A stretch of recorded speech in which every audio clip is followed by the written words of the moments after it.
मरहबा collection mall, readymade कपड़ों का भरपूर खजाना। Jeans pant, T shirt, cargo pant, night pant, बच्चे और बच्चियों के लिए अच्छे खूबसूरत और उम्दा ड्रेस। पता याद रखे, जमुर हाई स्कूल मेन रोड, जैतून हजीन मस्जिद।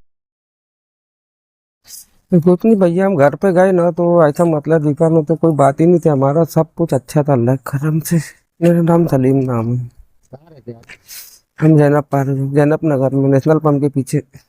उसका नाम आसिया बी, मेरी वाइफ बीबी है।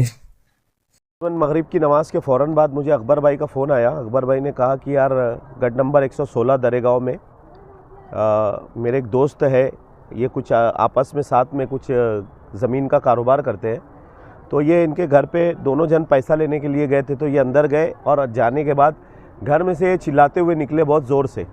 तो इन्होंने इनको पकड़ा अकबर भाई ने, और पकड़ने के बाद इनको अंदर लेकर गए। तो जाकर देखे तो घर में जो इनकी बीवी थी वो अपने ही मकान के अंदर उसने जो करना था वो किया। अकबर भाई ने मुझे वहाँ से कॉल किए तो हमने उनको फारहान हॉस्पिटल भेजे। अल्ताफ़ भाई को कॉल किया गया, ये अल्ताफ़ भाई के कांटेक्ट के है, तो अल्ताफ़ भाई ने भी मुझे कॉल किया, अकबर भाई ने भी किया। फिर हम लोगों ने सिविल हॉस्पिटल लाए। यहाँ लाने के बाद उनका जो मायका है वो औरत का वो खामगांव का है। हम लोग तो मतलब ज़बान से क्या अल्फाज निकालना बोल भी नहीं पाते। मालेगांव शहर में इतने हादसात हो रहे हैं तो हमको खुद अच्छा नहीं लगता, लेकिन ये मजबूरी है तो वो हिसाब से आकर हम लोगों को बताना पड़ता है। अल्ताफ़ भाई भी बोलने के लिए इनकार कर दिए थे, मैं भी मतलब मेरा भी इरादा नहीं है बोलने का, लेकिन अब क्या करें, मजबूरी है तो बताना पड़ रहा है। अपील तो बार बार कर रहे हैं मालेगांव शहर वालों से। हादसात की जो मामलात है, खुदकुशी के जो मामलात है वो तो बार बार आते हैं यहाँ पे। यह मतलब इस महीने का छठा या पाँचवा या छठा केस है। हम लोगों ने बाइट देना बंद कर दिया, मोबाइल पे डालना बंद कर दिया, लेकिन बालते मजबूरी हम लोगों को आकर बताना पड़ता है। अब उनका नाम इन्होंने आपको बोला, उम्र भी उनकी ज़्यादा नहीं है, घर में कोई मामलात भी नहीं थे, कोई ऐसा कोई इन लोगों का आपस में झगड़ा वगैरह भी नहीं था। घर में दो लड़के हैं, एक लड़की है, लड़की उसके मतलब ससुराल में रहती है और दो बच्चे इनके साथ में रहते हैं। मतलब सुखी परिवार था। और घर भी इन्होंने अभी तकरीबन महीना भर पहले घर बनाया और नए घर में ये लोग शिफ्ट हुए और इस तरीके का हादसा मामला सामने आया। फिर भी इतने मामला हो रहे, कोई अपील बस उलमाए किराम से हम लोग कर सकते कि उलमाए किराम इस्लाह माशरा करे, और जो सियासी लोग हैं, समाजी लोग हैं, हमारे जैसे जो लोग हैं, हम लोगों को आगे आने की ज़रूरत है। और नुक्कड़ नाटक के ज़रिए बोलो या फिर और कुछ दूसरी चीज़ें बोलो, और उलमाए किराम ज़्यादा से ज़्यादा इस्लाह माशरा करे।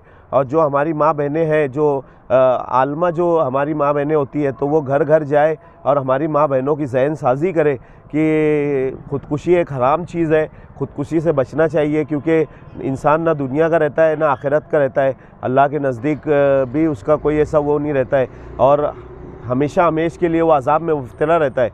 अगर हमारी जो उलमा बहनें हैं, आलमा बहनें हैं, जो घर घर दर्स कुरान वगैरह देती है, तो वो जाए और हमारी माँ बहनों की ज़हन साजी करे। और उसके अलावा उलमाए किराम जो है वो इस्लाह माशरा करे, तो इससे हो सकता है कि फ़र्क पड़ेगा।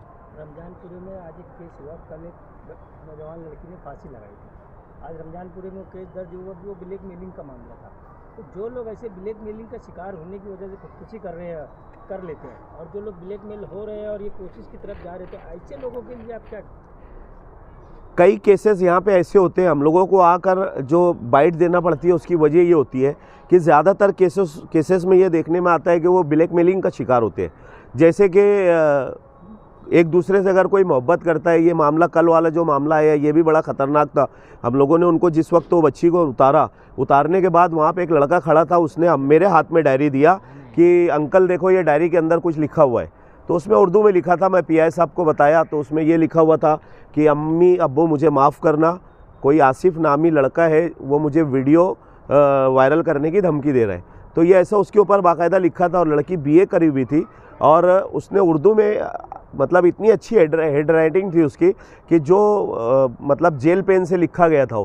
जो उसने उसकी शादी के कार्ड में जो पेन का इस्तेमाल की थी, वही खुदकुशी के मामलात में भी उसने उसका इस्तेमाल की।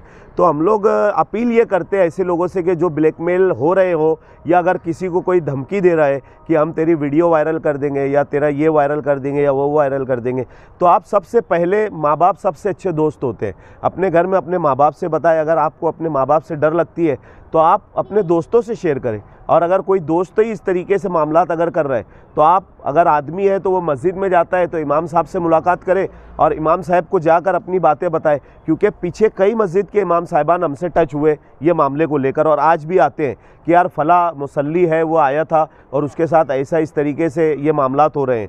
बहुत से लोग वीडियो के ऊपर भी ब्लैकमेल हो रहे हैं, ऑनलाइन जो देखते हैं और देखने के बाद वीडियो के ऊपर होते हैं। तो कई लोग अल्हम्दुलिल्लाह हमारे बोलने के बाद वो उलमाए किराम से अपनी मस्जिद के इमाम साहिबान से टच हो रहे हैं, तो कहीं ना कहीं इसके ऊपर रोक लग रही है। और अगर लड़कियों का मामला है तो लड़कियां अपनी भाभी से वो बात को शेयर करें और भाभी से नहीं कर सकती है तो सहेली से करे या अपनी माँ से शेयर करे, तो ये केसेस रोकने के ऊपर शायद हम लोग कामयाब होंगे इंशाल्लाह। ये दरेगांव 116 नेशनल पेट्रोल पंप के पीछे हमीदिया मस्जिद के पास।